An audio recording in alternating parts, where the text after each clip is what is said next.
to come and make his remarks.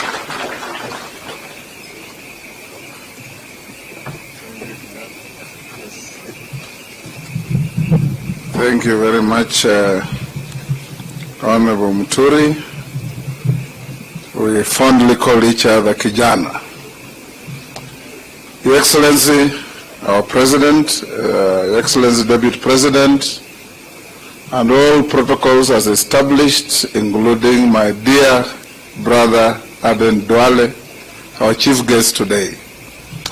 In 1989, I represented a man called Mohammed Shuriye.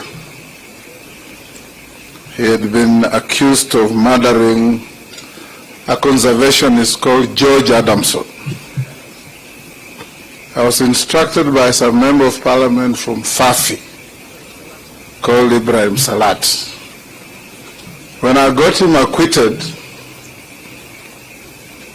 a week later, while in my office, some tall, lean young man walked in to come and say thank you for representing my uncle. And that lean, tall young man was Aden Duale. And we knew each other from then and became good friends. Yesterday, Aden Duale walked to my office with a copy of the book, signed it for me, left it with me, and in the evening I did a quick John F. Kennedy type of reading of the book, and I can stand here and tell you, Aden Duale, that you have told a good story. And Chinua Achebe said, don't wait for anybody to tell your story. You must tell your story. And everybody must tell your story. Reading this book, Aden Duale has just let Kenyans into the most poorly guarded secret of Kenya's politics. Backstabbing, betrayal, arrogance, greed, name it. It's all in this book. But what is important is that those of us who know Aden Duale, you know, one time when I was unceremoniously stripped of the position of leadership of the minority in the Senate, and I had spoken with mercurial English on the floor, Aden Duale called me. When I picked the phone, he laughed uncontrollably for 2 minutes. And I asked him, why are you laughing? He said, I knew it was coming. Because you're working with people whose political trademark and tool of trade is backstabbing and betrayal. So you've just joined the rank and file of those who have been betrayed. That is one of the chapters in my book that is forthcoming.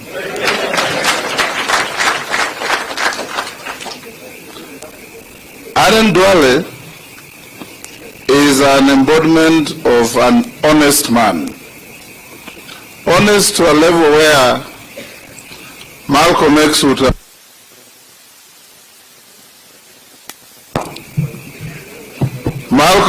have called him a house nigger.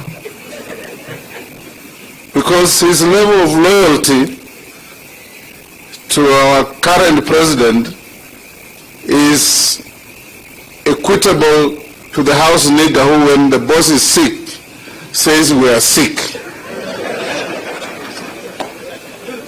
That is Aden Duale for you.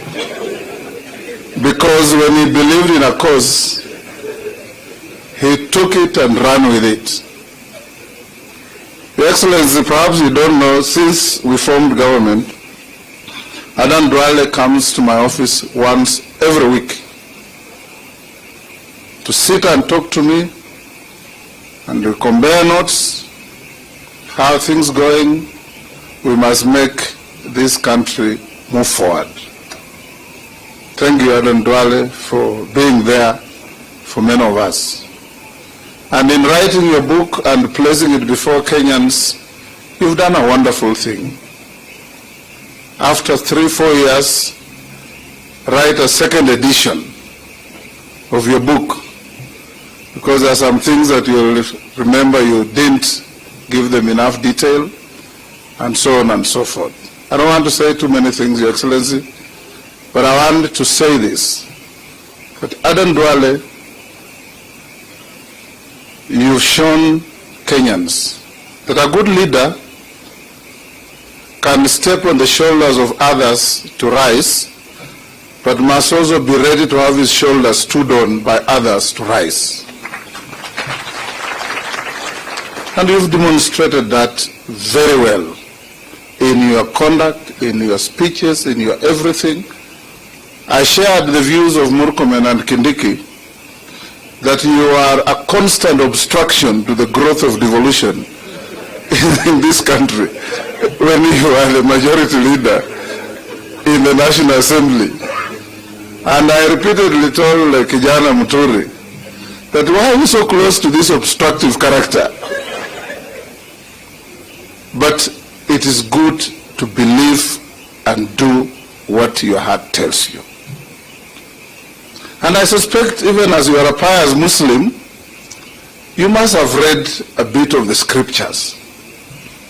Because in the Bible, a man called Judas Iscariot, after betraying Jesus, was so troubled by his conscience that he tried even to take back the money he had been bribed to betray Jesus. They refused to take back the money. He went and hanged himself.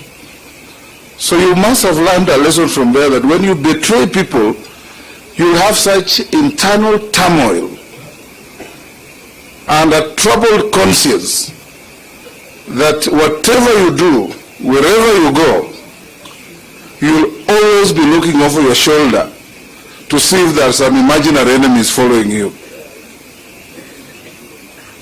But I'm sure you sleep silently, quietly, without any such troubled conscience. Keep it up. Lastly, your angle that I defended did not finish paying my fees.